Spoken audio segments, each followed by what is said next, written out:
The headline on the front page of the newspaper this morning, "Relief at Last." That's the front page of the Times-Tribune in Scranton. Dimock Township residents net $4.24 million in contamination case. Cabot attorney vows appeal. Questions council's conduct. On the front page, there's a photograph of Dimock Township residents Nolan Scott Ely and Raymond Hubert embracing after winning their case against Cabot Oil and Gas on Thursday at the U.S. Courthouse in downtown Scranton. Joining us live on Binghamton Now is Scott Ely. Good morning. Good morning, sir. How are you? I'm okay. How are you? Oh, not bad, Bob. It was a long day yesterday, I can say that for sure. Well, it's been a long process, and I'll say some of our listeners have followed this closely, and a fair number of listeners have only heard bits and pieces. If you could give us sort of the condensed version of how you and your neighbors in Dimock Township got to the point on late Thursday morning, just before noon, when you learned that you had prevailed over Cabot Oil and Gas. Tell us how the case all got started a few years ago. Well, it was about 6.5 years ago. As probably a lot of people know, I did work for the industry and on the job sites and stuff. And then after learning in January of 2009 that I become a victim of the industry, we spent much time contemplating what we were going to do, and I've had many conversations with Cabot and its constituents to figure out how this is going to be tackled and approached. We decided they weren't going to work with us, so we started litigation. And that was 6.5 years ago. And yesterday was the end, for now. Well, that's true, because Cabot Oil and Gas representatives have made clear they intend to appeal, so this is not over by a long shot. No. But, we did prevail yesterday, and it was a long haul. And just the last 2.5 weeks was a very emotional up and down trial, and it was nerve-wracking, especially sitting in the courtroom waiting for the verdict to come through, to see if we conveyed our truth about what was taking place, and to see if the jurors were able to see it, and which they were, and they come through with the correct verdict. The bottom line, what was the contention of yourself, you and your wife, and the other plaintiffs in the case? What was the point that you were trying to prove at trial? Well, the point we were trying to prove is, stand tall, stand by your convictions, be truthful in your testimony. I mean, if you're standing up for something you believe in, you just got to stand tall and go through with it. It's not an easy task, and that's what we did. I stood by my truth. I couldn't let it go. Everything I saw on these job sites, I just couldn't let it go and just walk away. I had such a disheartening about walking away from it, so I had to go through with it. I had to open it up. I mean, it opened up such a discussion across the country. It opened up a lot of eyes, and hopefully a lot of other people will stand up for what's right and move forward with it. Well, at one point a few years ago, the attorney said, given the facts that they were aware of, and also given the circumstances of what they expected that you and what they would face if this went all the way to trial, they actually advised that it would be ultimately, in their opinion, in your best interest to settle with Cabot. That is true. Like I said, I mean, you're going up an industry, a humongous industry. I mean, you look at it. I mean, this isn't just Cabot Oil and Gas. I mean, they are a big company. They're a multi-million-dollar company, but you're going up against the whole entire industry. I mean, this is around the world, and this is a big undertaking, and we had a lot of obstacles, to overcome, and the attorneys, there's a lot of time, and hats off to my attorney, Leslie Lewis, who stuck with me, and we just pushed this thing through. It's not easy, especially against the gas company. What's the impact been on you and your family over the last several years since this all began, and not knowing how things ultimately would turn out? What's happened with you and your wife and your children? Well, it's been tough. You're dealing with a water problem. We're hauling water. We're living out of bottles and jugs.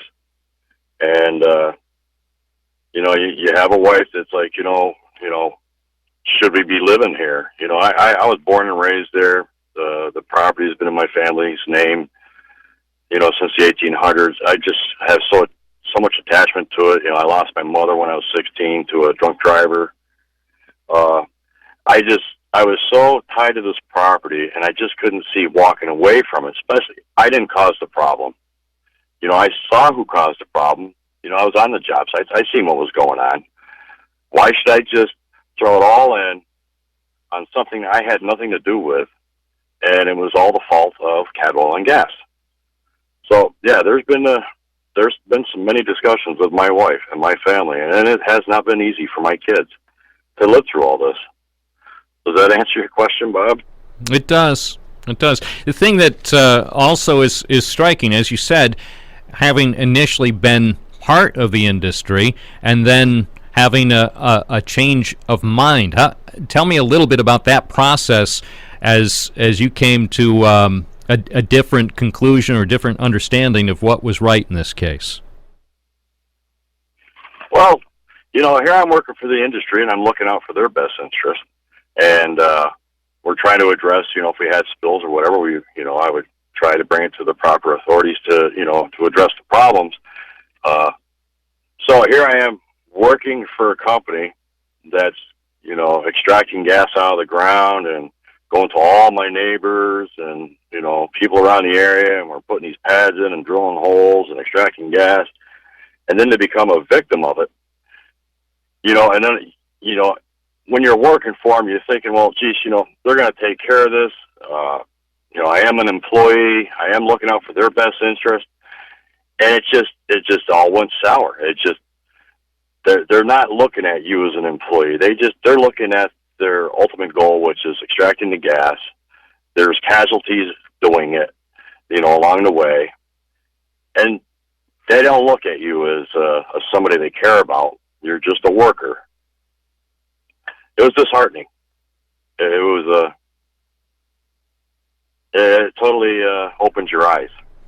What's your sense at this point? And again, it's less than 24 hours after the verdict was announced. Verdict was announced shortly before noon yesterday.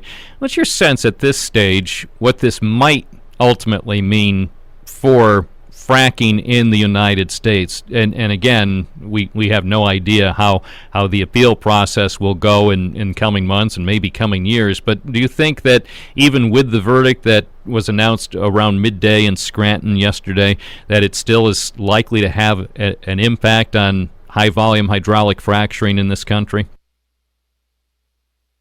I absolutely hope so. This should open some eyes. This has got to get the conversation going across the country that, this isn't an industry that does not cause no harm. Of course it does. And we really need to put focus on this. You just can't go and start drilling thousands of holes all across the country and expect that there'll be no wrongdoing, no contamination, no spills, and nobody affected by it. They're being so naive about it. It does happen.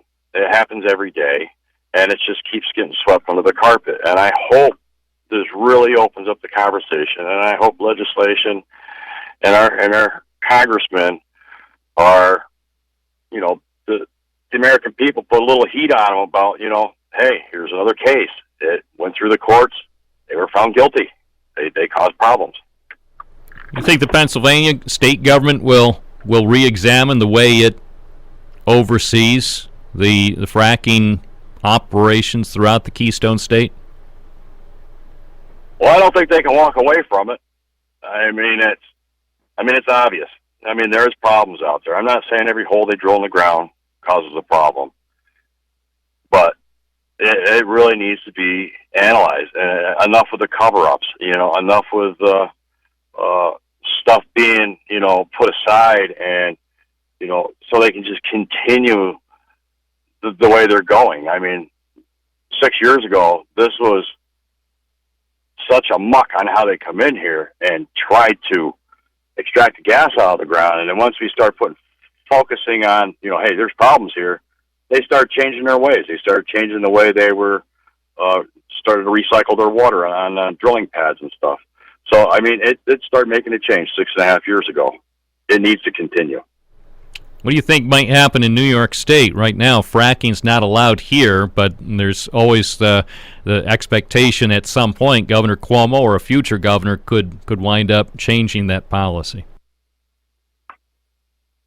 Well, the citizens of New York State have to stand up for what they believe in. I mean, Pennsylvania is a prime example of what's happening. I mean, this industry does make mistakes. Things do happen. People do get contaminated. Spills do happen all the time on these job sites. Failures happen with the equipment. Do the New Yorkers want to experience the same thing that, there's a few thousand folks in the state of Pennsylvania that have been exposed to these problems?